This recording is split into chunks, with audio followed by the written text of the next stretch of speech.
नमस्कार दोस्तों, स्वागत है आपका स्टडी फॉर सिविल सर्विसेज में। फ्री वीडियो के लिए आप चैनल को तुरंत सब्सक्राइब कर लीजिए और नोटिफिकेशन को जरूर ऑन कर लेना। हमारा फ्री वाला टेलीग्राम ये वाला ग्रुप जरूर से जरूर ज्वाइन कर लीजिएगा।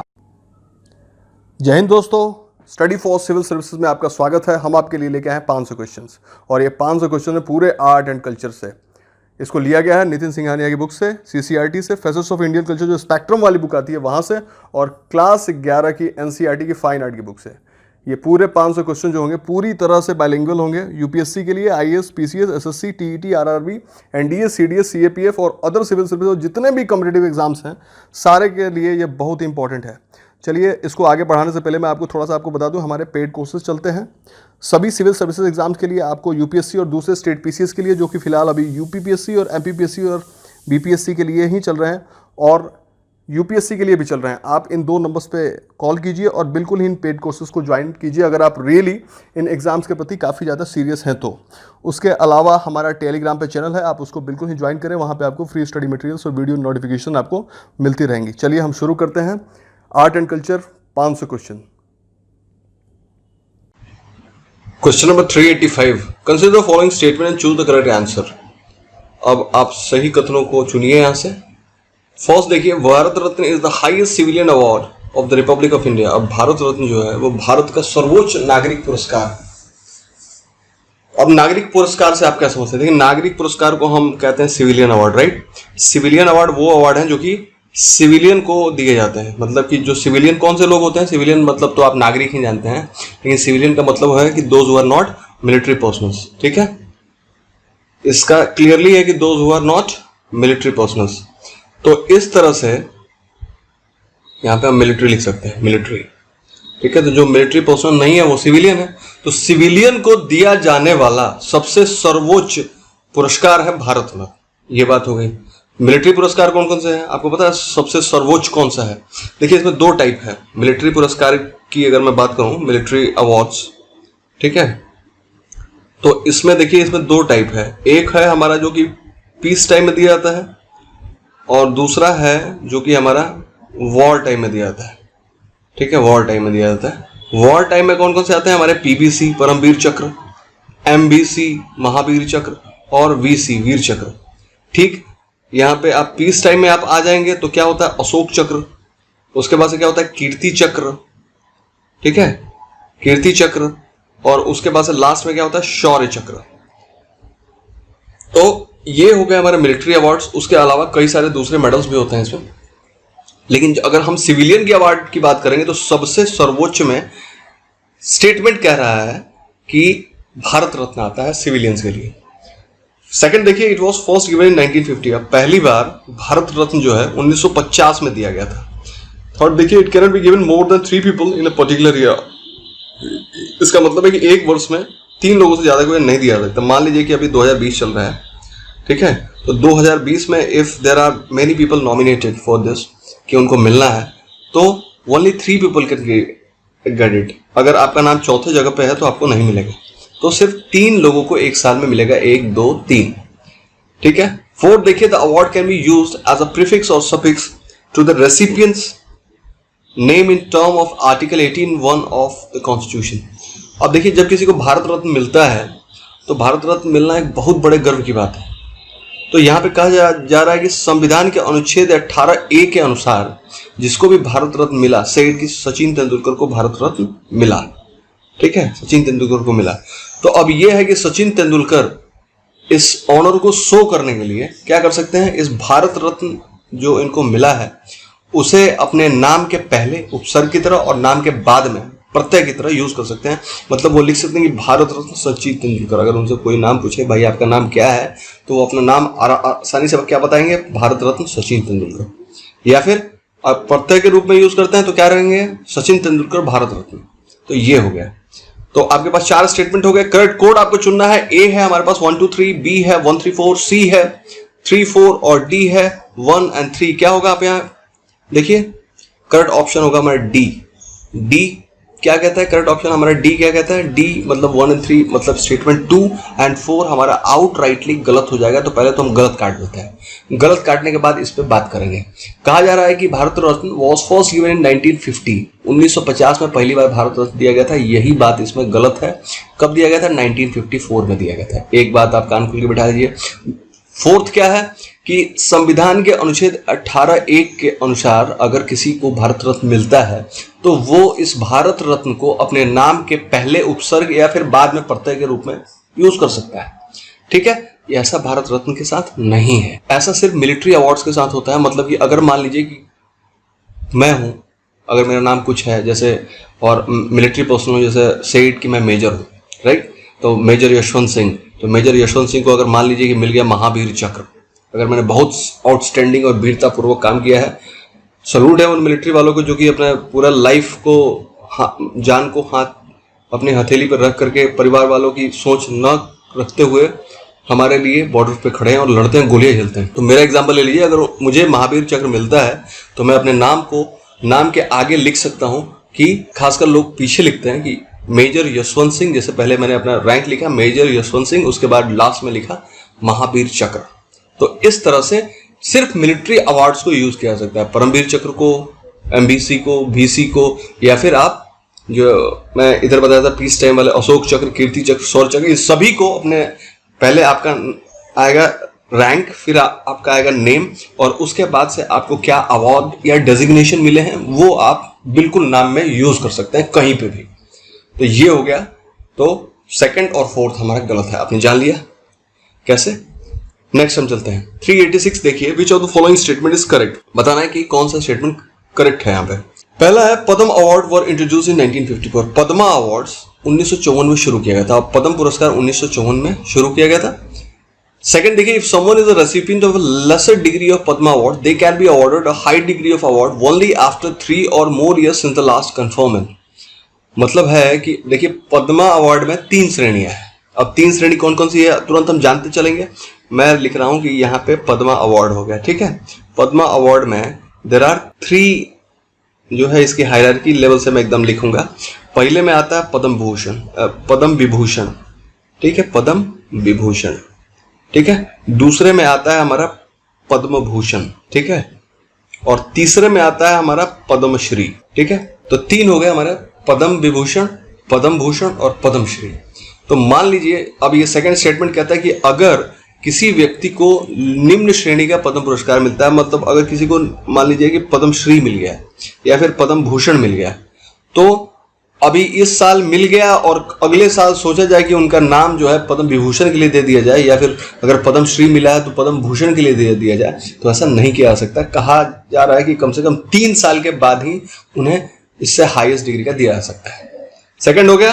थर्ड देखिए कि government servants are also eligible for these awards. अब जो सरकारी कर्मचारी हैं उनको भी यह पुरस्कार दिया जा सकता है, यह अवार्ड उनको दिया जा सकता है। तीनों स्टेटमेंट हमारे हो गए। हम देखेंगे करेक्ट कोड क्या है। A1, B12, C13 और D1 क्या होगा यहाँ पे। करेक्ट ऑप्शन होगा हमारा ए का करने का मतलब है कि हमारा सिर्फ 1 जो है वो सही है, मतलब कि पद्म पुरस्कार को 1954 में शुरू किया गया था। बाकी स्टेटमेंट 2 और 3 हमारे गलत हो गए। 2 और 3 क्या इसमें गलत हो गया।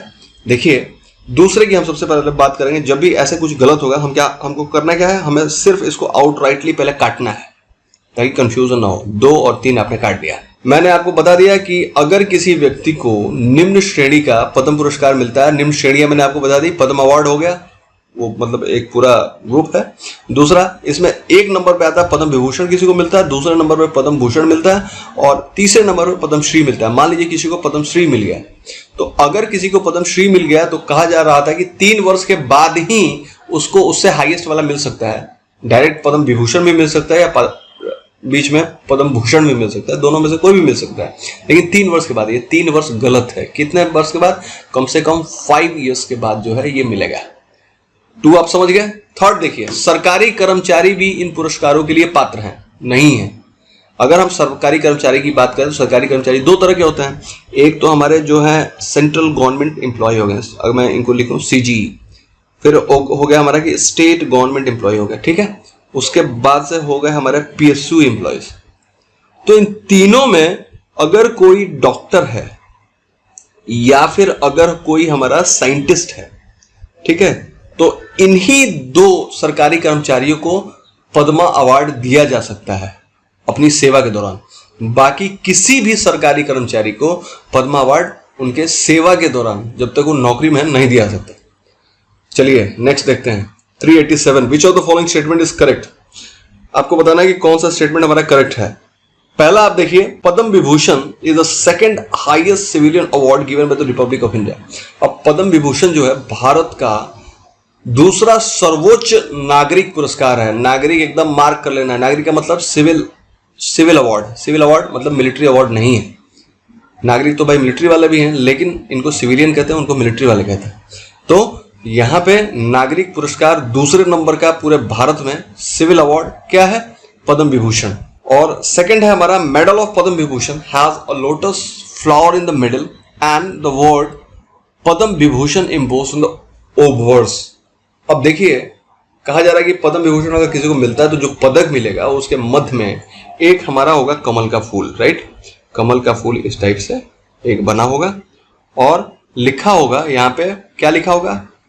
पद्म भूषण, पद्म विभूषण लिखा होगा, ठीक है। यही बात कही जा रही है। तो ये हो गया हमारा सेकंड स्टेटमेंट। दोनों में से सही कौन सा है? आप देखिए क्या सही है। करेक्ट कोड देखिए, ए है 1, बी है 2, सी 1 2 और डी है दोनों में से कोई नहीं, नीदर 1 नॉट 2। क्या होगा? करेक्ट ऑप्शन ए होगा। एक कहने का मतलब कि पहला जो है हमारा सही है, दूसरा जो है हमारा गलत है।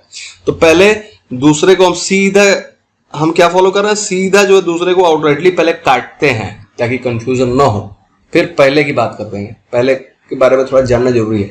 कहा जा रहा है कि ये जब सही है मतलब पद्म विभूषण जो है भारत का दूसरा सर्वोच्च नागरिक पुरस्कार है। तो अगर हम नागरिक पुरस्कार या सिविलियन अवार्ड्स की बात करें तो नंबर 1 में कौन आता है? नंबर 1 में हमारा आएगा भारत रत्न, ठीक है, भारत रत्न आ जाएगा। और दूसरे नंबर पे हमारा आता है पद्म विभूषण, जो यहाँ पे लिखा गया है, पद्म विभूषण आएगा। तीसरे नंबर पे हमारा पद्म भूषण आता है, पद्म भूषण आता है। और हमारे चौथे नंबर पे पद्म श्री आता है। तो इस तरह से ये सारे के सारे हमारे क्या हो गए? ये हमारे हो गए सिविलियन अवार्ड्स, ठीक है। तो दूसरे नंबर पे बिल्कुल सही बात है कि भाई हमारा पद्म विभूषण होगा ही होगा। दूसरा जो हमने काटा था कि पद्म विभूषण के पदक के मध्य में, मतलब कि सेंटर में, यहाँ पे क्या लिखा हुआ था? एक कमल का फूल होगा और यहाँ पे लिखा होगा पद्म विभूषण। ये बात जो है यहाँ पे हमारी गलत है।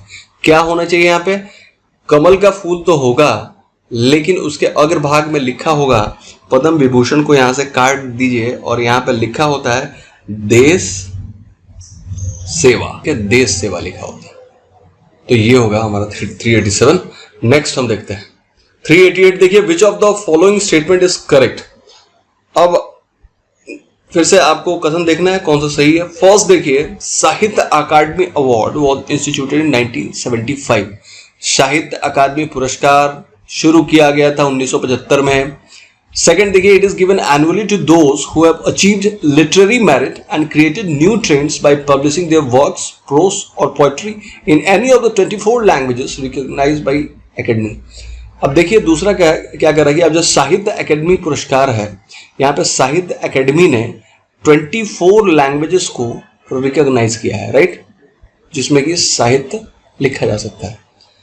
अब अगर कोई व्यक्ति का कोई भी कार्य, मतलब कार्य करने का मतलब क्या है? Literary work. ऐसा नहीं जाके वहां पे गड्ढा खोद दिया, ठीक है, या फिर जाके मूवी की शूटिंग कर दी। लिटरेरी वर्क अगर कोई है and that is related to prose, prose का मतलब, और फिर दूसरा है पोइट्री। प्रोस का मतलब होता है कि जो भी गद्य भाग में लिखा हुआ हो, जैसे हमारी कहानी हो गई, ड्रामा हो गया, नाटक हो गया, ये सारे के सारे जो है हमारे प्रोस हो गए। पोइट्री आप कविता को जानते हैं। तो अगर सेकंड स्टेटमेंट हमारा क्या कर रहा है कि साहित्य अकादमी के द्वारा मान्यता प्राप्त 24 भाषाओं में अगर किसी व्यक्ति का बहुत ही उत्कृष्ट कार्य है प्रोज या पोइट्री में, तो उस व्यक्ति को, और ये उत्कृष्ट कार्य खाली लिखने से नहीं होगा, उसको क्या करना पड़ेगा? पब्लिश कराना पड़ेगा। ऐसा नहीं लिख के रख लिया मनुस्क्रिप्ट टाइप, ठीक है, तो वो नहीं है, आपको उसको पब्लिश कराना पड़ेगा। तो उस दशा में यह दिया जा सकता है। और कब दिया जा सकता है? प्रति वर्ष दिया जाता है। थर्ड हम देखते हैं, there is no cash prize in this award, only plaque which says Sahitya in Devanagari script is given। देखिए कहा जा रहा है कि इस पुरस्कार में अगर किसी को साहित्य अकादमी पुरस्कार दिया था तो कोई भी नगद पुरस्कार नहीं दिया था, मतलब रुपए पैसे नहीं दिया था। एक आपको प्लेक मिलेगा, फलक मिलेगा, जिसके ऊपर देवनागरी लिपि में, देवनागरी लिपि कौन सी है? अरे वही जिसमें हमारी हिंदी लिखी गई, ये जो आपको दिख रहा है ये सब देवनागरी लिपि है। तो देवनागरी लिपि में क्या लिखा होगा? उस पर क्लियर भाषाओं में, मतलब देवनागरी में लिखा होगा साहित्य, ठीक है, हिंदी में। अब हमने देखा ये थे हमारे 3 स्टेटमेंट। अब आपको बताना है सही कौन सा है। ए हो गया हमारा 1, बी हो गया 2, सी हो गया 3 और डी हो गया ओनली 2 and 3। चलिए हम देखते हैं क्या होगा। करेक्ट ऑप्शन होगा बी, मतलब कि 2 हमारा सही है। तो हम क्या फॉलो कर रहे हैं? 1 and 3 को सीधे सीधे आउटराइटली काटेंगे। ये देखिए 1 and 3 को हमने काट दिया। अब जैसे ही हमने 1 and 3 को काटा तो इसका मतलब क्या हुआ? 1975 में लिखा गया है कि साहित्य अकादमी पुरस्कार की शुरुआत की गई थी, मतलब तब से स्थापना हुआ, देना शुरू किया गया। गलत है, 1975 में नहीं, यहाँ पे बिल्कुल लिखिए 1954 में इसकी शुरुआत की गई थी। थर्ड देखिए लिख रहा है कि इस पुरस्कार में साहित्य अकादमी किसी को मिलता है तो कोई नगद पुरस्कार नहीं दिया जाता, ये भी बात गलत है। उस व्यक्ति को 1 लाख रुपए का क्या है? नकद या फिर कैश प्राइस, कैश दिया जाता है। नेक्स्ट क्वेश्चन हम देखते हैं 389। विच of the following statement is correct? निम्नलिखित में से कौन सा कथन सही है? कथन देखते चलिए। पहला है Jnanpith award is given for outstanding literary achievements. Jnanpith पुरस्कार उत्कृष्ट, यहाँ पे लिटरेरी अचीवमेंट है, उत्कृष्ट अगर साहित्यिक उपलब्धि आपने पाई है, साहित्यिक उपलब्धि पाई है, मतलब ऐसा कुछ साहित्य वगैरह लिख दिया जो कि काफी ज्यादा लोगों में अच्छा लगा है, तो उसके लिए आपको ज्ञानपीठ पुरस्कार दिया जा सकता है। सेकंड देखिए, it is given to those Indian citizens who compose literature in one of the 22 languages listed in the schedule 8 of the Indian constitution and Rajasthani. कहा जा रहा है कि ज्ञानपीठ पुरस्कार पहला कहा गया कि वो साहित्य के क्षेत्र में अगर बहुत अच्छी उपलब्धि है आपकी तब आपको दिया जाएगा। दूसरा है ऐसा नहीं कि साहित्य के क्षेत्र में आपने अपना साहित्य लिख दिया रशियन में और आपको यह ज्ञानपीठ अवार्ड जो है वो दे दिया गया, नहीं दिया जाएगा। कि कब दिया जाएगा? अगर आपने अपना साहित्य भारत की 8वीं अनुसूची में जो 22 भाषाएं हैं, 22 लैंग्वेजेस, राइट, और उसके बाद से +1 राजस्थानी भाषा में अगर आपने बहुत ही उत्कृष्ट कोई भी चीज लिखी है, ठीक है, लिखी है और लिख करके उसको पब्लिश कराया है, तब जाकर के आपको यह दिया जा सकता है। मतलब 23 भाषाओं में, 22 जो 8वीं अनुसूची में है और 1 राजस्थानी में। दूसरा स्टेटमेंट देख लिया आपने। तीसरा है कि यह अवार्ड अगर मान लीजिए किसी के जीवन पर्यंत उसको नहीं मिल पाता है तो उसके मृत्यु के बाद भी, मरणोपरांत भी दिया जा सकता है। दिस अवार्ड में बी गिवन पोस्टमसली। फोर्थ है, apart from a plaque and a cash prize of ₹11 lakh, the winner is also given a bronze statue of goddess Saraswati. अब अगर किसी व्यक्ति को ज्ञानपीठ अवार्ड मिलता है तो उसे एक पहले पट्टिका मिलती है और उसके बाद उसको 11 लाख रुपए नगद मिलते हैं और उसके बाद विजेता को देवी सरस्वती की कांस्य प्रतिमा भी दी जाती है। करेक्ट कोड देखिए 1 and 2 है हमारा। A, B हो गया 1, 3, 4, C हो गया 1 and 4 और D हो गया only 4। क्या होगा हमारा? ध्यान से देखिए, करेक्ट ऑप्शन होगा हमारा C। C कहने का मतलब है only 1 and 4 हमारे सही है। तुरंत ही आउटराइटली हम किसको काट रहे थे? 2 को और 3 को। 2, 3 हमने काट दिए, 2 and 3 को काट दिए, राइट। 2 को देखिए, कहा गया था कि यह किसको दिया जाएगा? अगर किसी व्यक्ति की, और व्यक्ति कौन सा? भारतीय नागरिक होना चाहिए। भारतीय नागरिक ने अगर संविधान की 8वीं अनुसूची में 22 भाषाओं, 22 लैंग्वेजेस हैं हम जानते हैं जिनको मान्यता प्राप्त है, प्लस इंग्लिश में अगर अपना कोई लिटरेरी वर्क है वो पब्लिश कराया है और काफी अच्छा रहा है वो, तब जाके उस व्यक्ति को ज्ञानपीठ पुरस्कार दिया जा सकता है। तो यहाँ पे 22 भाषा प्लस राजस्थानी है, राजस्थानी काटिए और यहाँ पे क्या लिखेंगे? इंग्लिश में, ठीक है। थर्ड देखिए, यह पुरस्कार मरणोपरांत दिया जा सकता था, दिया जा सकता है? ऐसा नहीं है। यह पुरस्कार सिर्फ और सिर्फ किसी व्यक्ति के जीवन पर्यंत में ही दिया जा सकता है। तो ये हो गया। नेक्स्ट हम चलते हैं विच of the following statement is correct, निम्नलिखित में से कौन सा कथन सही है? पहला है सरस्वती सम्मान, फिर से आप आ गया, Saraswati Samman is an annual award for outstanding prose और poetry literacy work in any one of the 22 Indian languages listed in schedule 8 of the constitution of India.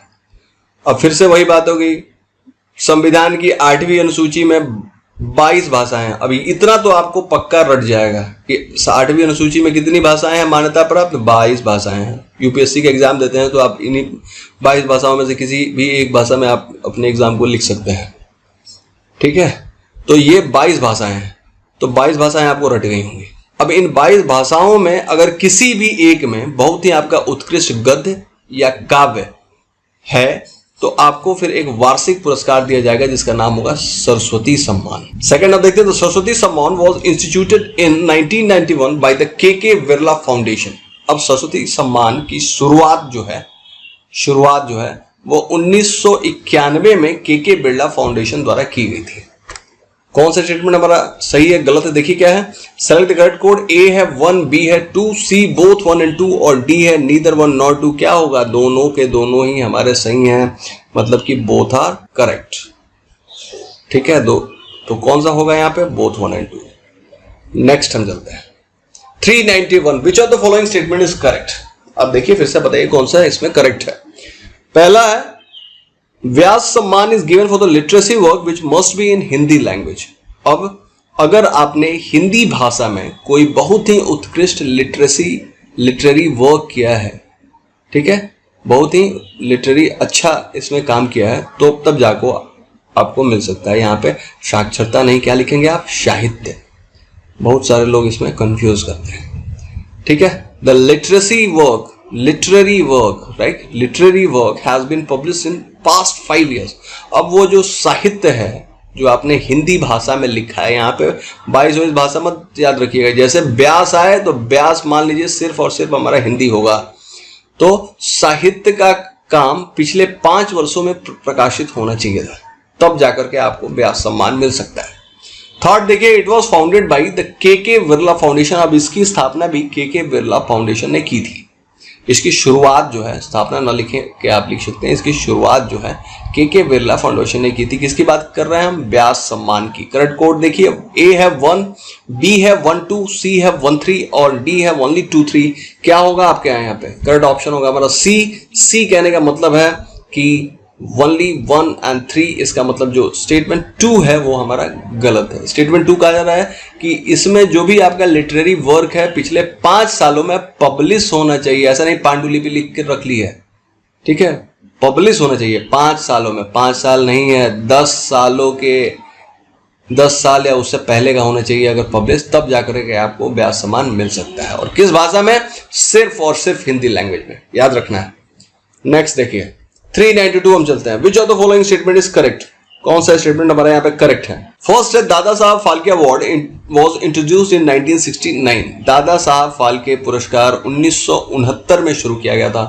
Second है this is the India's highest award in cinema. यह cinema Bharat में सर्वोच्च, यह cinema के क्षेत्र में, cinema के क्षेत्र लिख दीजिए, के क्षेत्र में भारत का सर्वोच्च पुरस्कार है। थर्ड देखिए, it is awarded by the ministry of information and broadcasting. ये सूचना और प्रसारण मंत्रालय द्वारा सम्मानित किया जाता है। इसको कौन देता है? सूचना और प्रसारण मंत्रालय।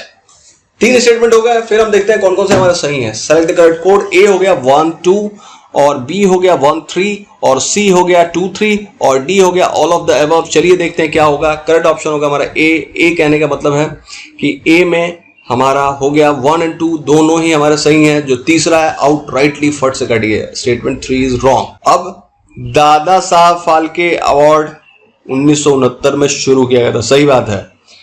उसके बाद सिनेमा के क्षेत्र में सबसे बड़ा पुरस्कार है, ठीक है। इसे सूचना और प्रसारण मंत्रालय नहीं देता है। इसी के अंदर मतलब सूचना और प्रसारण मंत्रालय मतलब ministry of information and broadcasting के अंदर ही एक होता है डायरेक्टरेट ऑफ, ठीक है, या फिर डायरेक्टर जनरल ऑफ, उसका होता है डायरेक्टर जनरल, या फिर यहाँ पे डायरेक्टरेट लिख सकते हैं आप, तब जनरल आप हटा देंगे, ऑफ फिल्म फेस्टिवल। उसके द्वारा यह अवार्ड जो भी बहुत अच्छा जिसका फिल्मों में प्रदर्शन रहा है उसको दिया जा सकता है। तो यह डायरेक्टरेट ऑफ फिल्म फेस्टिवल के द्वारा दिया जाता है। इतना बात हमको याद रखना है। देखिए, दादा साहब फाल्के पुरस्कार फिल्म महोत्सव निदेशालय, डायरेक्टरेट ऑफ फिल्म फेस्टिवल के द्वारा दिया जाता है। नेक्स्ट हम चलते हैं 393। देखिए, विच of the following statement is correct, कौन सा स्टेटमेंट हमारे यहाँ पे करेक्ट है। देखिए, पहला है हमारा, the national film award is presented by the president of India. अब जो राष्ट्रीय फिल्म पुरस्कार दिया जाता है वो भारत के राष्ट्रपति के द्वारा दिया जाता है। सेकंड देखिए, the awards are only given to the best amongst Indian Bollywood cinema. Bollywood cinema लिख करके आप इसको संकीर्ण कर रहे हैं, सिर्फ बॉलीवुड ही पूरा इंडियन सिनेमा को नहीं कवर करता है। तो देखिए, फिर भी मेरी बात पता नहीं सही है गलत है। देखिए आपका क्या होगा, यह पुरस्कार केवल भारतीय बॉलीवुड सिनेमा को दिया जाता है। 1 और 2 हो गया, आपको बताना है कौन सा करेक्ट कोड है। ए हो गया 1, बी हो गया 2, सी हो गया बोथ 1 and 2 और डी हो गया नीदर 1 nor 2। कौन सा सही होगा? देखिए, करेक्ट ऑप्शन होगा हमारा ए। ए कहने का मतलब है ओनली 1, इसका मतलब कि दूसरा जो है वो हमारा गलत हो गया। यही बात तो मैं बोल रहा था आपको। भारतीय सिनेमा जो है इसमें मान लीजिए एक है हमारा बॉलीवुड, ठीक है, बहुत बड़ी इंडस्ट्रीज है। उसके अलावा there are so many regional verticals, ठीक है ना, रीजनल सिनेमा कई सारे हैं, ठीक है। जैसे अगर हमारा भोजपुरी सिनेमा हो गया, राइट, भोजपुरी हो गया, फिर हमारा तेलुगु हो गया, ठीक है, तमिल हो गया, फिर बंगाली हो गया। तो इस तरह से कई भाषाओं में फिल्में बनती हैं और कई सारे यहाँ पे सिनेमा जगत हैं। तो यह जो अवार्ड है राष्ट्रीय फिल्म पुरस्कार, यह सिर्फ बॉलीवुड को ही नहीं दिया जाएगा, बॉलीवुड को तो दिया जाएगा, उसके अलावा रीजनल सिनेमास को भी दिया जाएगा यहाँ पे, ठीक है। नेक्स्ट हम चलते हैं 394 है, कहा जा रहा है कि रजत कमल, रजत मतलब होता है चांदी या फिर सिल्वर। अब यहाँ पे सिल्वर लोटस पुरस्कार को एक और नाम से जाना जाता है। वो नाम क्या है? ए है राष्ट्रीय फिल्म पुरस्कार, बी है पद्म भूषण पुरस्कार, सी है साहित्य अकादमी पुरस्कार और डी है इनमें से कोई नहीं। क्या होगा हमारा यहाँ पे? करेक्ट ऑप्शन होगा हमारा ए, मतलब कि जो हमारा राष्ट्रीय फिल्म पुरस्कार है, जिसको हम कह रहे थे कि यह बॉलीवुड के अलावा क्षेत्रीय सिनेमा जगत के लोगों को भी दिया जाता है। ये देखिए, आप पीछे वाले क्वेश्चन में आप यहाँ पे देख सकते हैं कि यह राष्ट्रीय और इसको भारत के राष्ट्रपति देते हैं। तो इसी की बात कह रही है कि कही जा रही है कि राष्ट्रीय फिल्म पुरस्कार को कौन देता है? एक और नाम से बुलाया जा सकता है, उसको बोलते हैं रजत कमल, रजत कमल या फिर चांदी का कमल। कौन देता है इसको? President of India. किसको मिलता है? Bollywood and all regional movies जो भी है सिनेमा जगत है सबको। चलिए 395 हम देख लेते हैं। 395 में क्या है? Which of the following statement is correct. पहला है द एंटिक्विटीज। अब एंटिक्विटी का मतलब क्या होता है? ऐसी चीज जो काफी पुरानी है, मतलब उसका जो टाइम कॉस्ट है वो बहुत ज्यादा है। तो the antiquities export control. Export control का मतलब कि निर्यात नियंत्रण। हमारे देश से कोई चीज जो काफी पुरानी है और यहाँ की हमारे कल्चर को, हमारे आर्ट को दर्शाती है, वो उसको कोई छुपा के स्मगलिंग करके बाहर न भेज दे, इसलिए यहाँ पे निर्यात नियंत्रण है, ठीक है। The antiquities act of 1947 to provide the form of regulation of what can or cannot be shipped outside the boundaries of India। अब यह जो मैं बता रहा था आपको 1947 का पुरातन या फिर आप लिख लीजिए पुरावशेष, ठीक है, निर्यात नियंत्रण अधिनियम, एक पूरा एक्ट ही है इसके लिए। किस लिए बनाया गया है? कि भारत की सीमा से बाहर यहां की अगर कोई एंटिक्विटी है तो कौन सी चीज एक्सपोर्ट होनी है और कौन सी चीज नहीं होनी है, वो यह डिसाइड करता है यह अधिनियम, ठीक है। सेकंड देखिए, according to the antiquities export control act of 1947, the ministry of export and import has to issue a licence for any object that is being exported from India. अब 1947 के पुरातन या फिर पुरावशेष निर्यात नियंत्रण अधिनियम के अनुसार, जो स्टेटमेंट 1 में हमने बात किया था, भारत से निर्यात होने वाली किसी भी वस्तु के लिए भारत के आयात और निर्यात मंत्रालय को लाइसेंस जारी करना होगा। दो स्टेटमेंट हो गए, बताइए कौन सा सही है? A1, B2, C1 and 2 और D हो गया कोई नहीं। क्या होगा यहाँ पे? यहाँ पे हम देखते हैं कि करेक्ट ऑप्शन, यहाँ पे करेक्ट ऑप्शन लिख रहा है हमारा A। अगर मैं A बोलूं तो A में क्या होगा? A में होगा only 1, that means statement 2 is incorrect. तुरंत काटिए। और क्या होगा यहाँ पे? बिल्कुल सही बात है कि 1947 के जो पुरावशेष हैं, पुरावशेष मतलब जो निर्यात नियंत्रण अधिनियम है कि कोई भी सामान हमारे देश से बाहर ना जाए, अगर कोई भी वस्तु वस्तु को भारत से बाहर भेजा जा रहा है तो उसके लिए यहां पे लिखा है कि भारत का आयात और निर्यात मंत्रालय लाइसेंस देगा, वो नहीं देगा। कौन देगा? वो देगा directorate general of ASI। ASI अब क्या है? Archaeological survey of India. Archaeological survey of India. तो ये बात को बिल्कुल ध्यान से रखनी है। देखिए ASI के महानिदेशक डायरेक्टरेट जनरल ऑफ ASI वही जो है क्या देंगे? लाइसेंस देंगे कि ठीक है भाई ये सामान भारत के बाहर जा सकता है या भारत के अंदर आ सकता है।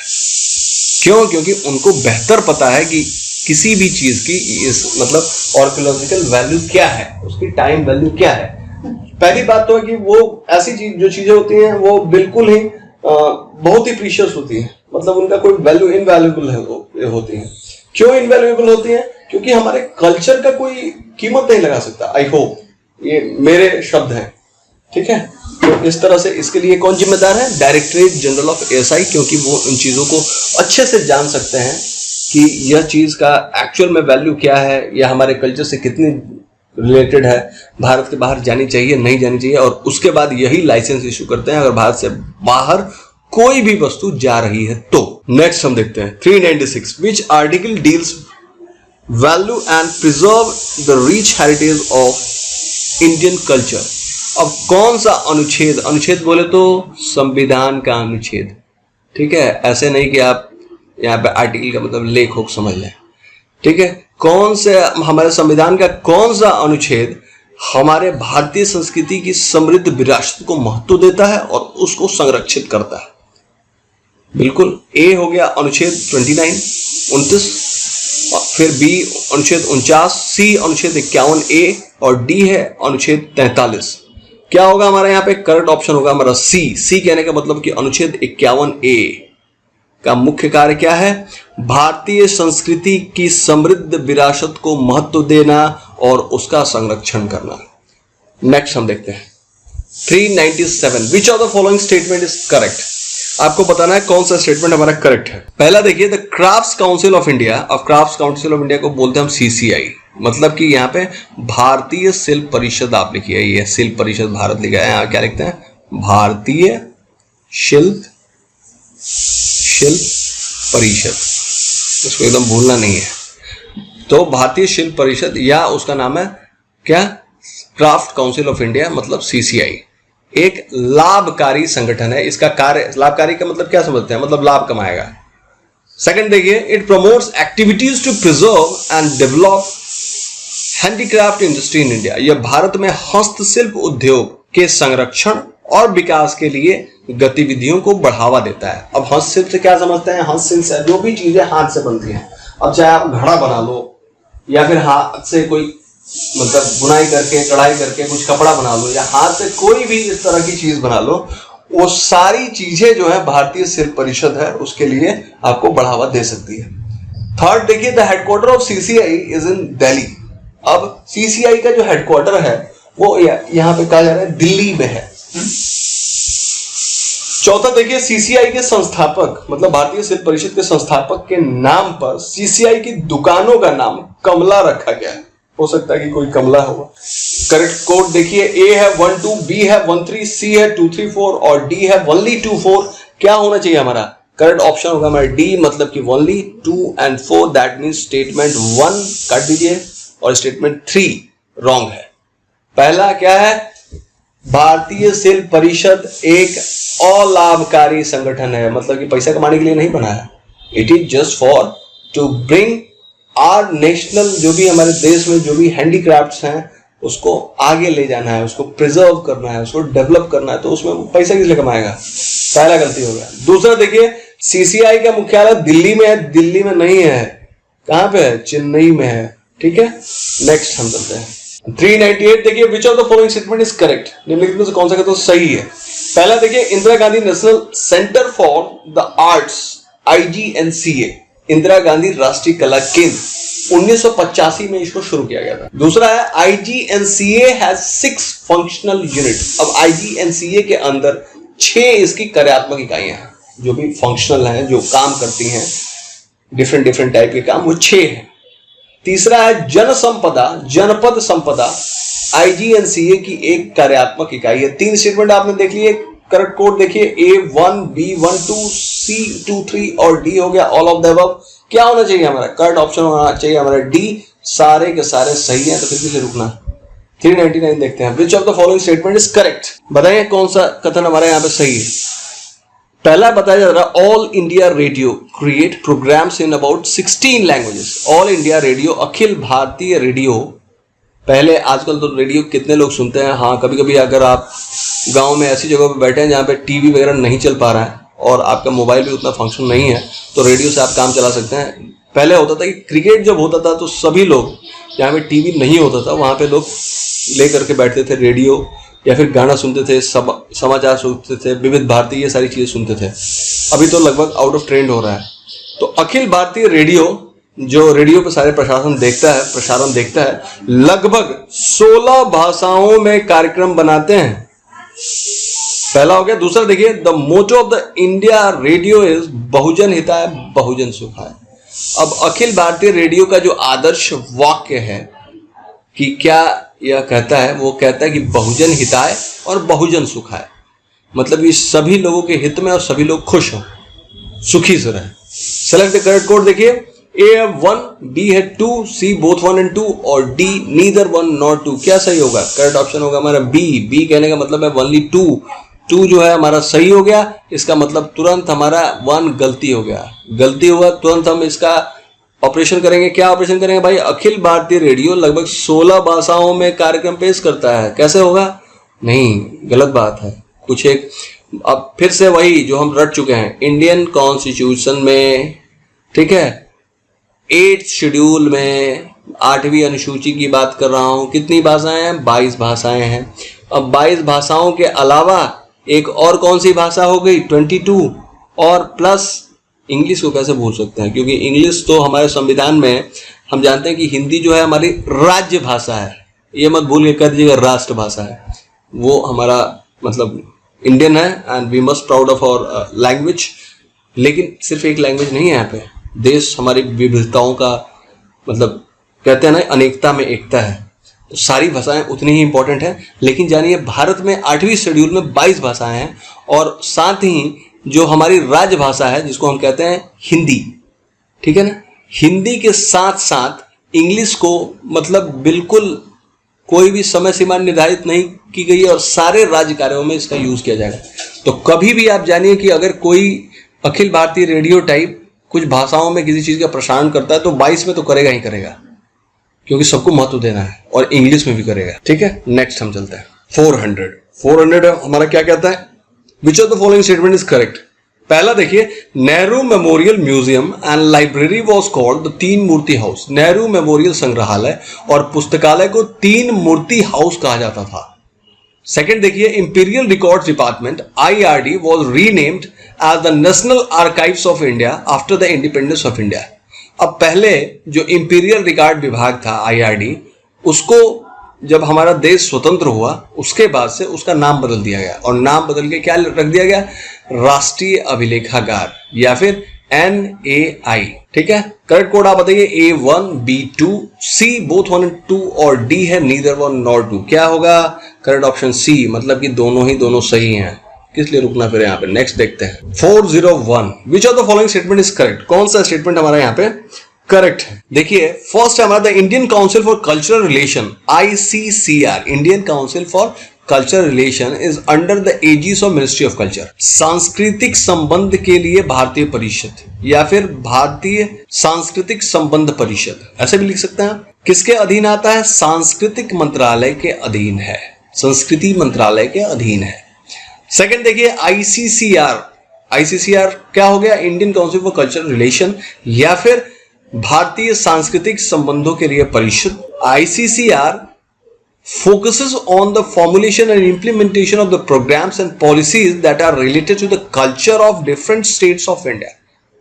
अब जो ICCR है वो कार्यक्रमों और नीतियों के निर्माण और कार्यान्वयन पर कार्य करता है, उसी पे अपना ध्यान केंद्रित रखता है। और कैसे ये नीति और कार्यक्रम की बात की जा रही है? जो भारत के विभिन्न राज्यों की संस्कृति से संबंधित। क्या होगा हमारे यहाँ पे?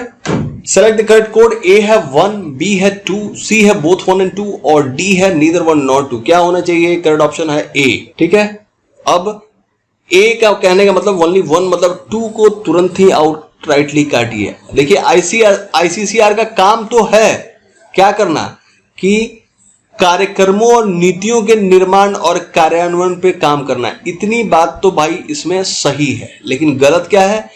यह जो कार्य होगा वो विभिन्न राज्यों की संस्कृति से संबंधित कार्यक्रम नहीं है या उससे संबंधित नीतियां नहीं है। ये कैसी नीतियां हैं?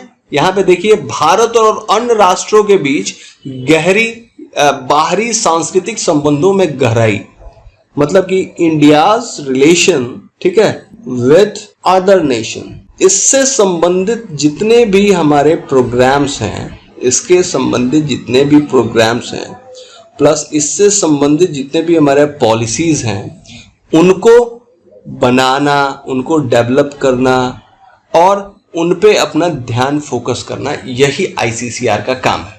आई होप कि आप इसको समझ गए हैं। 402 देखते हैं। 402 हमारा क्या कहता है? Which of the following organisation focus is to promote international friendship, promote cultural exchange between nation and to promote Indian culture on an international platform. अब देखिए, भारत में कोई तो एक ऐसा संगठन है। अब उस संगठन का काम क्या है कि पहली बात तो अंतर्राष्ट्रीय मित्रता को बढ़ावा दिया जाए, दूसरा राष्ट्रों के बीच सांस्कृतिक आदान प्रदान को बढ़ावा दिया जाए, तीसरा अंतर्राष्ट्रीय मंच पर भारतीय संस्कृति को बढ़ावा दिया जाए। ये 3 बातें हुई। अब अगर आप, आई होप कि सभी लोग जो ये चैनल देख रहे हैं इस चैनल के मोटो को अच्छी तरह से जानते हैं और जानते हैं कि चैनल कितना अच्छा अपना रिजल्ट दे रहा है, बहुत सारे पीसीएस और बहुत सारे अच्छे अच्छे पदों पे लोग जा रहे हैं। आई होप कि जितने भी लोग देख रहे हैं सबका मेन उद्देश्य जो है हमारा, मतलब कोई भी सिविल सर्वेंट बनना है। अब सिविल सर्वेंट हो सकता है आप पीसीएस बन जाए, हो सकता है कि आईएएस बन जाए, या फिर मतलब फॉरेन सर्विसेज से रिलेटेड भी अफसर बन सकते हैं। पूरी सिविल सर्विसेज की बात हो जा रही है, तो उसमें एक मुख्य मुद्दा आता है। वो मुद्दा ये है कि देखिए, अभी चाइना और पाकिस्तान से हमारी कितनी दुश्मनी है, बिल्कुल नो डाउट। अभी जो गलवान घाटी में हुआ या फिर उसके साथ पाकिस्तान के साथ तो झड़पें डेली की बात हो गई है, उसका तो मतलब कोई स्टैंडर्ड ही नहीं है। ठीक है, तो फिर भी हमारे देश में एक और चीज चलती रहती है, जब भी मौका मिलता है और leaders, whether from India, whether from China, whether from Pakistan, whether from US, whether from England, everyone sits together, सभी लोग एक साथ बैठते हैं और उसके बाद से they formulate policies बनाते हैं कि भाई जो भी लड़ाई अपनी जगह पे है वो अलग मुद्दे हैं, उसके अलावा हमारा मेन उद्देश्य क्या है? अंतर्राष्ट्रीय मित्रता को बढ़ावा देना। हम अपने नेबर में दुश्मनों को नहीं रख सकते, या तो दुश्मनों को खत्म कीजिए, फटाफट हिसाब कीजिए। अगर उसके बावजूद भी अगर उनके साथ रहना ही है तो उनसे अच्छे रिलेशन रखने पड़ेंगे।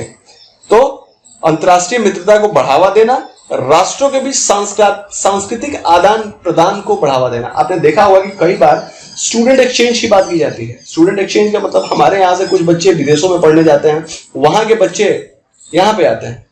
अभी इसका सबसे बड़ा ज्वलंत उदाहरण मैं दे रहा हूं आपको कि जब सीए का प्रोटेस्ट हो रहा था, जी हाँ, मैं बिल्कुल नागरिकता संशोधन अधिनियम 2019 की बात कर रहा हूं, उसमें हो रहा था। तो वहां पे एक जर्मनी का स्टूडेंट था जो स्टूडेंट एक्सचेंज के नाम पे हमारे यहाँ की आईआईटी में पढ़ने आया था, and he was also participating in the CA. ठीक है, तो I am not saying that उसका मतलब क्या सही है क्या गलत है, that is the government to decide और the people to take course, जो भी है। ठीक है, यहाँ पे लेकिन वो स्टूडेंट ही डजंट, मतलब उसको कुछ करना नहीं है यहाँ पे, तो why he is taking part in the protest. तो इसलिए भारत सरकार ने उसको पैकेट करके वापस भेज दिया था, जा भाई जर्मनी में अपना करते रही हो। ठीक है, तो इस तरह से ये जो कार्यक्रम है, इस सांस्कृतिक आदान प्रदान को भी बढ़ावा दिया जाता है कल्चरल एक्सचेंज से, स्टूडेंट एक्सचेंज से। आप समझ गए हैं जो मैं कहना चाहता हूं। उसके बाद से किसी भी अंतर्राष्ट्रीय मंच पर हमारी भारतीय संस्कृति को बढ़ावा देना। जैसे आप पाएंगे कि कहीं पे भी भारतीय कोई टीम जाती है और वहां पे जो है मतलब कोई स्पेशल कल्चरल टीम जाती है, वहां पे हमारे डांस फॉर्म को, हमारे म्यूजिक फॉर्म को या फिर हमारे कल्चरल आर्ट को वहां पे प्रदर्शित करती है, हमारे देश का मान बढ़ता है उससे। तो इन तीनों बातों को ध्यान देने के लिए एक संगठन है भारत में, जिसका काम ही है इन सारी चीजों को देख रेख करना। अब उस संगठन का नाम क्या है? पहला है ACCIT, बी है भारत के राष्ट्रीय अभिलेखागार, national archives of India English में कहते हैं आपको इसको। फिर है क्राफ्ट काउंसिल ऑफ इंडिया, मतलब कि भारतीय शिल्प परिषद। ये देखिए सीधा सीधा इसको लिखिए यहां पे, भारतीय शिल्प परिषद, ठीक है। फिर हम देखते हैं Indian council for cultural relation, भारतीय सांस्कृतिक संबंध परिषद। तो ये 4 हो गए हमारे। अब इन चारों में आपको बताना है कि कौन सा, जो मैं तीनों बातें बताया है यहाँ पे, अंतर्राष्ट्रीय मित्रता को बढ़ावा देना, राष्ट्रों के बीच सांस्कृतिक आदान प्रदान को बढ़ावा देना और अंतर्राष्ट्रीय मंच पर भारतीय की संस्कृति को बढ़ावा देना, ये किसका कार्य है, ठीक है। आपको सही बताना है इसमें से कौन सा है। करेक्ट ऑप्शन होगा मैं डी, उसका नाम है भारतीय सांस्कृतिक संबंध परिषद, मतलब कि Indian council for cultural relation. Next question हम देखते हैं 403 क्या कहता है, which of the following statement is correct. कौन सा स्टेटमेंट है हमारा यहाँ पे सही है। फर्स्ट देखिए, the national film award function is organised by the directorate of film festival. अब राष्ट्रीय फिल्म पुरस्कार समारोह का आयोजन फिल्म महोत्सव निदेशालय द्वारा किया जाता है। सेकेंड देखिए, directorate of film festival choose the winners of national film award. अब डायरेक्टरेट ऑफ फिल्म फेस्टिवल मतलब कि जो हमारा फिल्म महोत्सव निदेशालय है, वही किसको राष्ट्रीय फिल्म पुरस्कार दिया जाना है, उनके विजेताओं को ये चयन करता है। तीसरा है, directorate of film festival choose the winner of Dada Saheb Phalke award.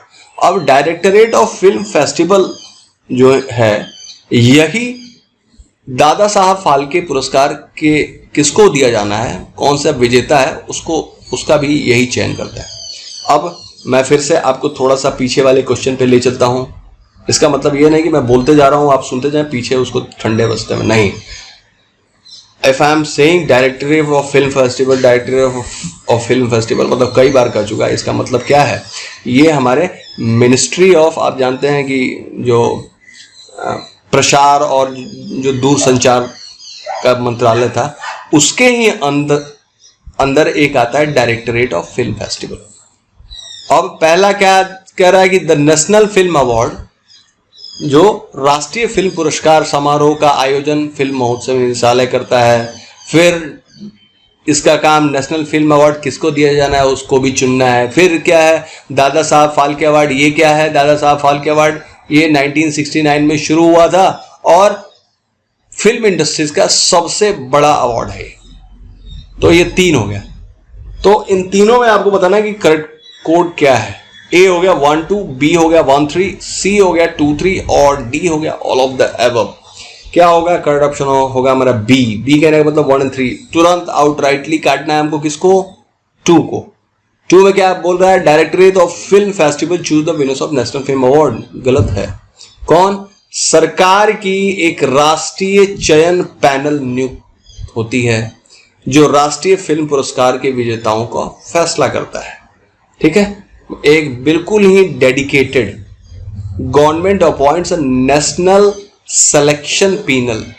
ठीक है, नेशनल सिलेक्शन पैनल जो है गवर्नमेंट अपॉइंट करती है। इसी का काम है कि वह डिसाइड करेगी कि किसको राष्ट्रीय फिल्म पुरस्कार दिया जाना है। क्या है, नेशनल, यहां पे लिख लीजिए नेशनल सिलेक्शन पैनल। लेकिन अगर दादा साहब फाल्के पुरस्कार का विजेता घोषित करना, ये फिल्म महोत्सव का जो निदेशालय है वो कर देगा। चलिए 404 देखते हैं। 404 में क्या है, which of the following statement is correct. कौन सा स्टेटमेंट हमारा यहां पे करेक्ट है। पहला देखिए, Sahitya Akademi was establish by the government of India in 1954। Sahitya अकादमी को भारत सरकार ने 1954 में इसकी स्थापना की थी। सेकेंड है, it is an autonomous organisation, यह एक स्वायत्त संगठन है। तीसरा है, apart from 22 languages that are mentioned in the constitution of India, the Sahitya Akademi gives recognition to one more language that is English. ये बात हम कई बार कर चुके हैं, अगर याद है तो फिर उसी को ध्यान में रखते हुए कोड चुनिएगा। थर्ड, भारत के संविधान में 8वीं अनुसूची में, बार बार मैं कह रहा हूं, ठीक है, 8वें शेड्यूल लिख दीजिए। ठीक है, 8वें शेड्यूल में 22 भाषाएं हैं और 22 भाषाओं के बाद फिर मैं एक भाषा और बोल रहा था कि हमारे राजभाषा की तरह ही जो हिंदी है उसकी तरह ही असीमित समय तक इसका प्रयोग होना है। कार्यों में, अगर सेंट्रल गवर्नमेंट का कोई भी कार्य है तो वहां पे यूज होना है। चलिए, तीनों स्टेटमेंट आपने देख लिया है। अब आपको बताना select the correct code. A है 1 2, बी है 1 3, सी है 2 3 और डी है, सारे के सारे सही हैं। चलिए हम देखते हैं, करेक्ट ऑप्शन होगा हमारा ए। ए कहने के बाद 1 और 2 सही है, तीसरा जो है गलत है। क्यों गलत है? भारत के संविधान में उल्लिखित 22 भाषाओं के अलावा साहित्य अकादमी 2 और भाषाओं को मान्यता देती है। कौन कौन सी? अंग्रेजी और राजस्थानी है। बिल्कुल ध्यान खोल करके, कान खोल करके इस पे ध्यान दीजिए। अगर हम साहित्य अकादमी की बात करें तो उसमें 22 भाषाएं तो हैं ही। एक क्वेश्चन पहले भी हम देख चुके हैं। पहले हमने क्या क्वेश्चन देखा था कि साहित्य अकादमी पुरस्कार जो दिया जाता है वो किसमें? 2 चीजों में। एक तो आपका 22 भाषा हो गया, एक राजस्थानी में दिया जाता है। लेकिन वहां पे क्या था? 22 भाषा और एक राजस्थानी के अलावा इंग्लिश में, मतलब राजस्थानी ना होकर के इंग्लिश में दिया जाता है। ठीक है। अब यहाँ पे क्या है कि 22 + 1 हो गया हमारा राजस्थानी, ठीक है, और दूसरा हो गया हमारा इंग्लिश। इन आप पाएंगे कि टोटल 24 भाषाओं में राष्ट्रीय जो हमारा साहित्य अकादमी है वो उसको मान्यता देती है। नेक्स्ट हम देखते हैं 405 क्या है? Which of the following statement is correct? निम्नलिखित में से कौन सा कथन सही है? फर्स्ट देखिए तो Sangeet Natak Akademi was established by Rabindranath Tagore. Sangeet Natak अकादमी की स्थापना रविंद्रनाथ टैगोर, जी हाँ, वही रविंद्रनाथ टैगोर जिन्होंने क्या लिखा है? जन गण मन, ठीक है, गीतांजलि, और ये क्या है? नोबेल लॉरेट भी है। नोबेल लॉरेट का मतलब क्या होता है? लॉरेट का मतलब जिसे नोबेल पुरस्कार मिला हो, ठीक है, रविंद्रनाथ टैगोर। तो कहा जा रहा है कि रविंद्रनाथ टैगोर जी ने ही संगीत नाटक अकादमी की स्थापना की थी। सेकंड देखिए, national school of drama NSD की स्थापना संगीत नाटक अकादमी के द्वारा की गई थी। 2 हो गया। करेक्ट कोड चुनिए। A1, B2, C1 2 और D नीदर 1 नॉर 2। क्या होगा यहाँ पे? यहाँ पे होगा करेक्ट ऑप्शन होगा हमारा B। B कहने का मतलब है कि ओनली 2, दैट मीन स्टेटमेंट 1 जी जो है वो रॉन्ग हो गया। तुरंत आउटराइटली इसको काटिए। क्या है? संगीत नाटक अकादमी की स्थापना रविंद्रनाथ टैगोर ने की थी, यहाँ पे लिखा है, लेकिन यहाँ पे क्या लिखा है? संगीत नाटक अकादमी 1952 में भारत सरकार द्वारा कला के लिए स्थापित पहली राष्ट्रीय अकादमी थी। ठीक है, रविंद्रनाथ टैगोर साहब ने नहीं की थी। इंडियन गवर्नमेंट, ध्यान दीजिए, इंडियन गवर्नमेंट ने संगीत नाटक अकादमी की स्थापना 1952 किस लिए? To promote art. ठीक है, तो कला की स्थापना और उसको आगे ले जाने के लिए संगीत नाटक अकादमी की स्थापना इंडियन गवर्नमेंट, भारतीय सरकार ने 1952 में किया था। और ये सही बात है कि राष्ट्रीय नाटक अकादमी जो है, जो राष्ट्रीय नाट्य अकादमी है, उसकी स्थापना संगीत नाटक अकादमी के द्वारा ही की गई। नेक्स्ट हम देखते हैं 406 हम देखेंगे। 406 में हमारा क्या है? Which of the following statement is correct about Lalit Kala अकादमी? देखिए, ललित कला किसको कहते हैं? चित्रकला को कहते हैं। ललित कला अकादमी के बारे में निम्नलिखित में से कौन सा कथन सही है? फर्स्ट हम देखेंगे, Lalit Kala Akademi was set up by the government of India in 1954। Lalit Kala Akademi की स्थापना भारत सरकार ने 1954 में की थी। सेकंड देखते हैं, it is a national academy of art, यह कला की एक राष्ट्रीय अकेडमी है। थर्ड देखिए, national exhibition of art and international triennial India are organised by Lalit Kala academy. अब नेशनल एग्जीबिशन ऑफ आर्ट, अगर ललित कला का पूरे राष्ट्रीय स्तर पे प्रदर्शनी तथा इंटरनेशनल ट्रायनल इंडिया कोई प्रोग्राम है, उसका आयोजन ललित कला अकादमी के द्वारा किया जाता है। तीसरा स्टेटमेंट भी आपने देख लिया।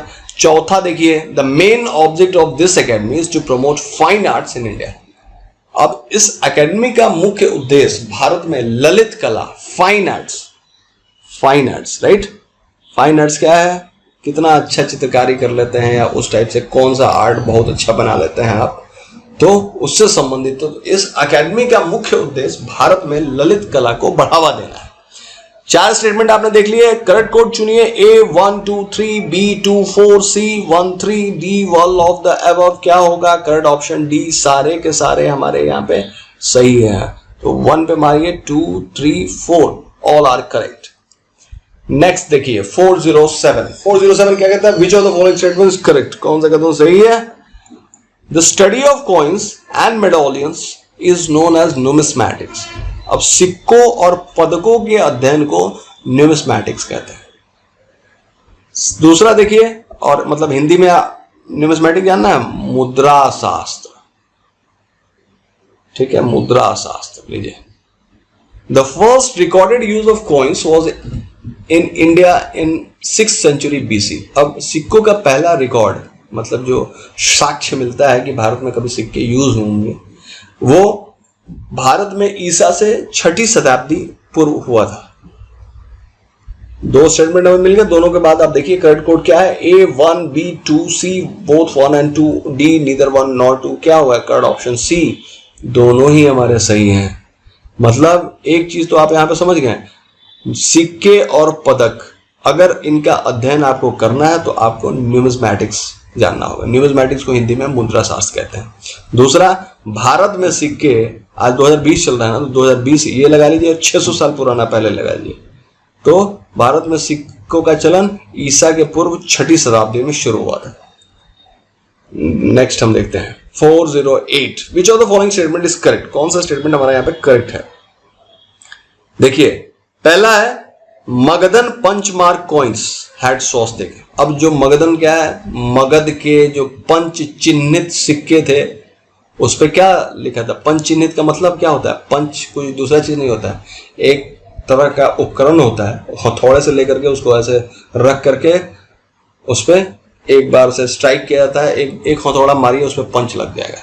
तो मगध के जो सिक्के थे उन पे जो चीज का पंच लगा हुआ था वो क्या था? स्वास्तिक था।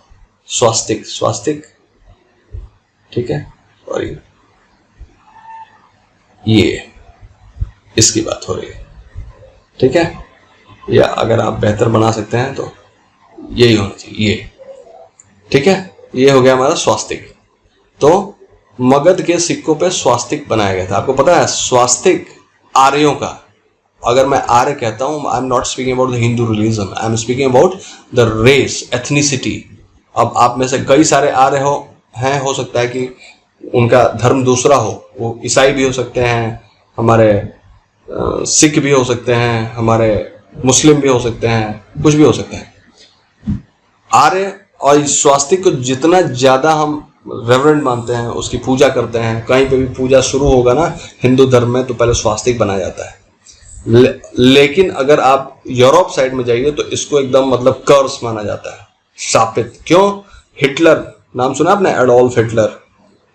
थोड़ा सा मैं इसलिए बोल रहा हूं ताकि आपका मन लगा रहे, नहीं तो फिर मैं स्टोरी बोलते जाऊंगा और फिर सारा ऊपर से निकल जाएगा। चलिए, Adolf Hitler when he arose during the second world war के दौरान, द्वितीय विश्व युद्ध के दौरान जब वो बढ़ रहा था, तो उसने एक जो अपनी पार्टी बनाई जिसका नाम था नाजी पार्टी, ठीक है। नाजी पार्टी का जो चिन्ह था वो स्वास्तिक ही था। और इन लोगों ने इतना अत्याचार किया, ज्यूस का पूरा एक्सटर्मिनेशन, पूरे यूरोप से खोज के ज्यूस मारे जाने लगे, बेचारे भागे, और आज जो है हमारा इजराइल बन गया है, ठीक है। तो कहते हैं कि अगर स्वास्तिक, और उसके हर एक जगह पे स्वास्तिक का निशान होता था, चाहे जहाज हो, बॉम्ब हो, तोप हो, कोई भी जगह पे, तो स्वास्तिक का मतलब होता है कि जर्मन नाजी पार्टी से संबंधित था। आज भी अगर आप विदेशों में हैं, if you are not in India, विदेशों में हैं और वहां पे कोई स्वास्तिक देख लेता है तो मतलब एक तरह का मतलब बहुत बड़ा है, जुर्म तो नहीं कहेंगे, मतलब सही चीज नहीं माने, इट इज पॉलिटिकली इनकरेक्ट, ठीक है। तो 2 स्टेटमेंट आपने देख लिया। मगध के जो लोग थे उनके जो सिक्के थे उन पर स्वास्तिक बना होता था। दूसरा है Magadhan punch mark coins became the most circulated coins in south Asia. अब मगध के जो पंच चिन्हित स्वास्तिक से सिक्के थे वो दक्षिण एशिया में सबसे प्रचलित सिक्के बन गए। 2 स्टेटमेंट हमारे पास हो गए। देखिए कौन सा कोड सही है। 1 ए हो गया ओनली 1, बी हो गया ओनली 2, सी 1 2 और डी नीदर 1 nor 2। क्या होगा? करेक्ट ऑप्शन होगा हमारा बी, बी कहने का मतलब होगा कि हमारा यहां पे देखिए ओनली 2 सही है, that mean statement 1 is wrong. Statement 1 में क्या है, मगध के पंचचिन्हित सिक्कों में आमतौर पर 5 प्रतीक चिन्ह होते थे, जबकि दक्षिणी पक्षल पर पंचचिन्हित सिक्कों में स्वास्तिक होता था। अब यहाँ पे सिर्फ एक ही चीज लिख दी है कि वहां पे सिर्फ स्वास्तिक होता था। ऐसे तुरंत आप देख रहे हैं, तुरंत यहाँ पे लोग ये देखिए, ठीक है, सिर्फ एक स्वास्तिक नहीं होता था, राइट।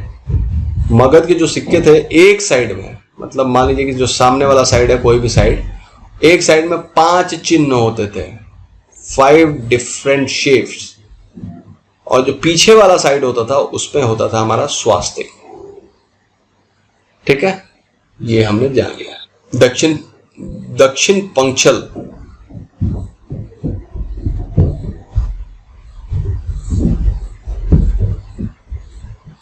चलिए हम देखते हैं करेक्ट ऑप्शन हमारा क्या है। करेक्ट ऑप्शन है हमारा बी। बी कहने का तुरंत मतलब क्या हुआ, बी कहने का मतलब हुआ कि हमारा स्टेटमेंट 2 जो है यहाँ पे 2 सही है, और तो स्टेटमेंट 1 हमारा गलत हो गया। स्टेटमेंट 1 गलत हुआ, क्या है, मगध के पंचचिन्हित सिक्कों में स्वास्तिक होता था, बात हमारी गलत है। मगध के पंचचिन्हित सिक्कों में क्या होता था, 5 सिंबल्स होते थे।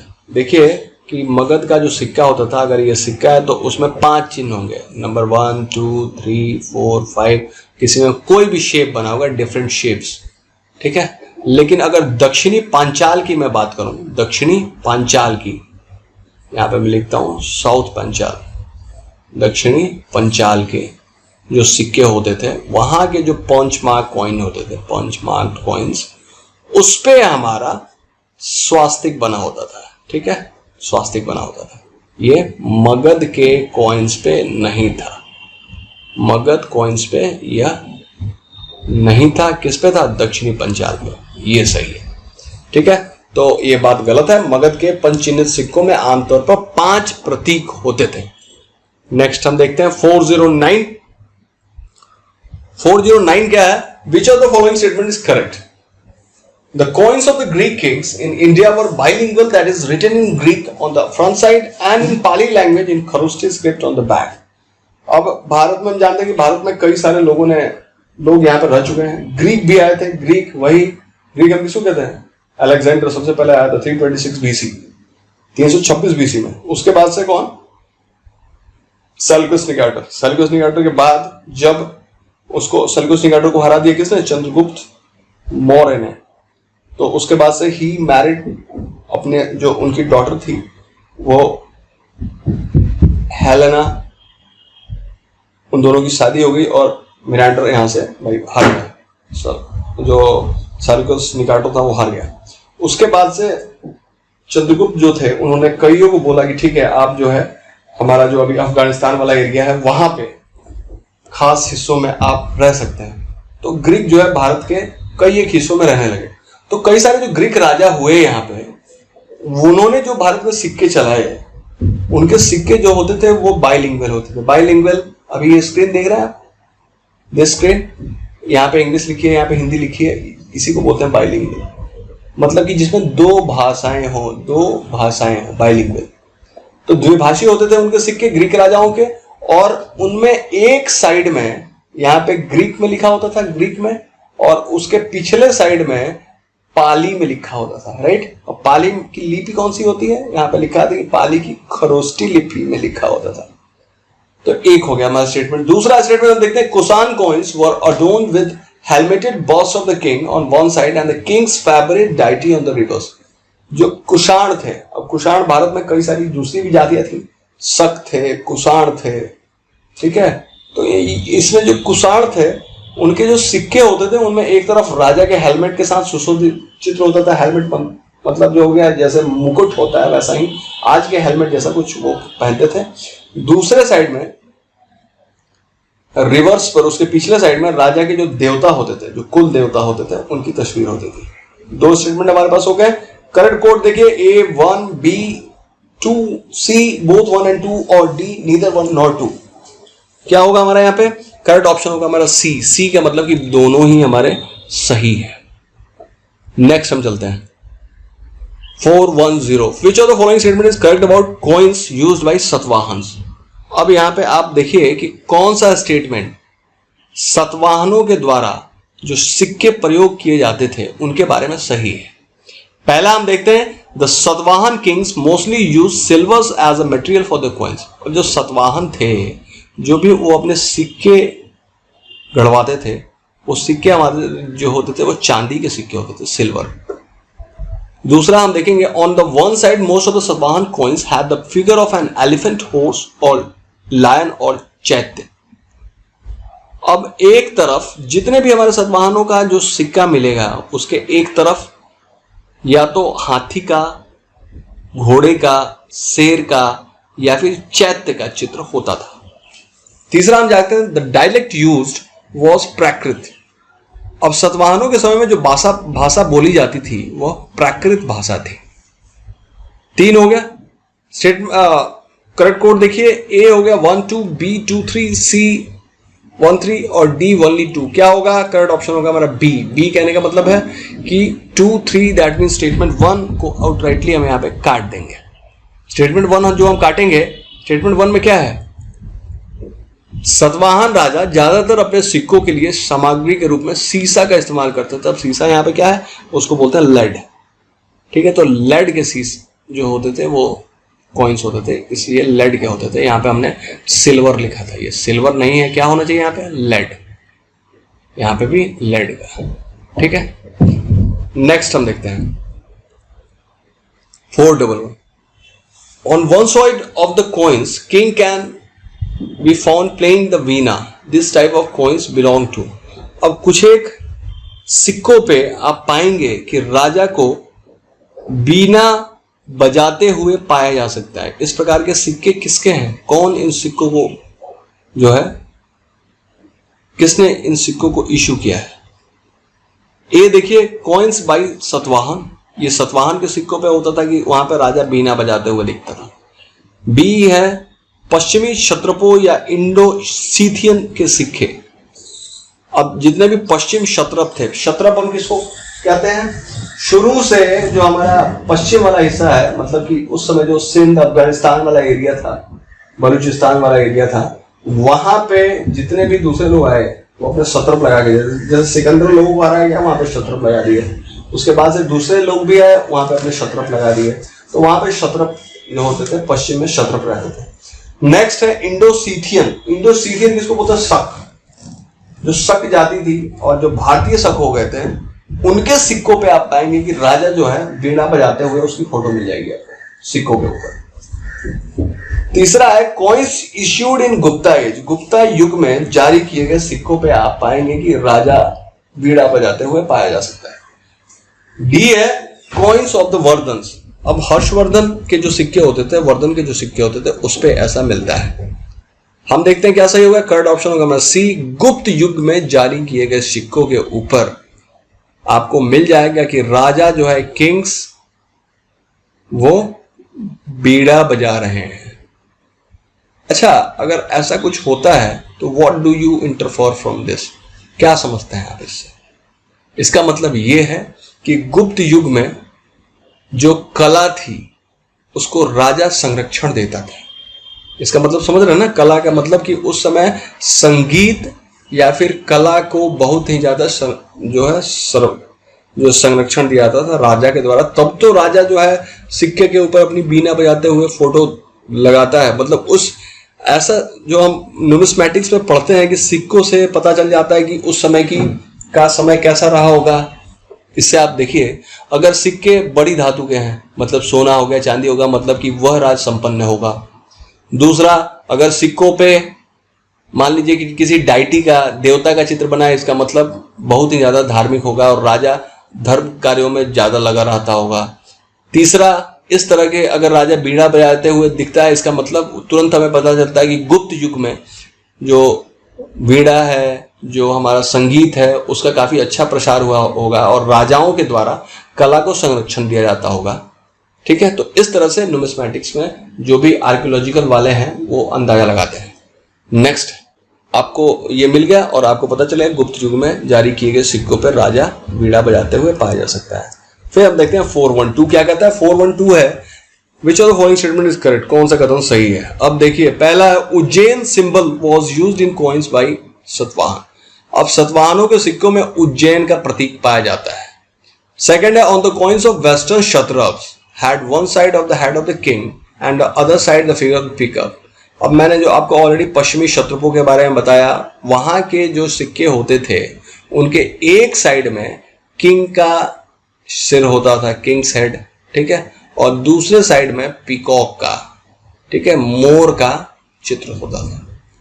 थर्ड देखिए Harshavardhana use the alloy of silver and copper called 14 as a material for their coins. अब हर्षवर्धन ने अपने सिक्कों के लिए क्या किया, 14 नामक चांदी और तांबे की मिश्र धातु का उपयोग किया।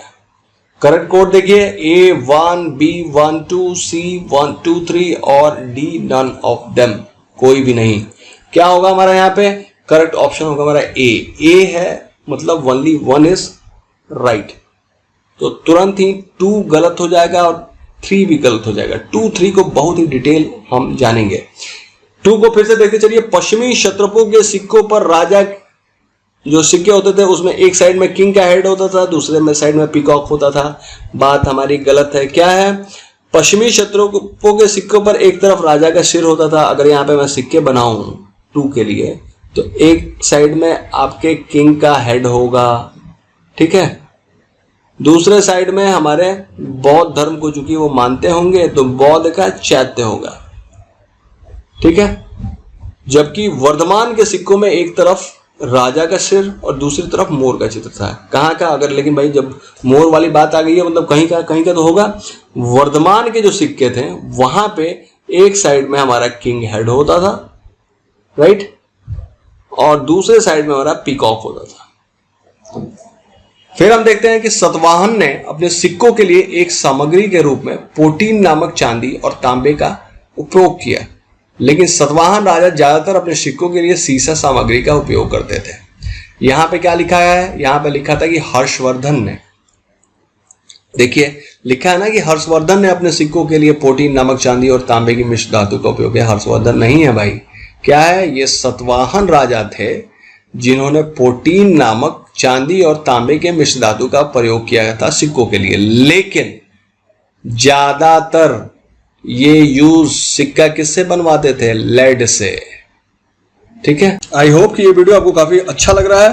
आप please study for civil services को सब्सक्राइब कीजिए, इस वीडियो को लाइक कीजिए और ज़्यादा से ज़्यादा इसे शेयर कीजिए ताकि पूरा आर्ट एंड कल्चर आपका इसी चैनल पे आपको समझाया जाएगा। PDF जो है आपको पेड कोर्सेज में मिल जाएंगे और सारी चीज़ें आप बिल्कुल इसको देखते रहिए, इसको सपोर्ट करते रहिए। थैंक्स, ये पूरे 500 क्वेश्चन है। थैंक्स एंड जय हिंद।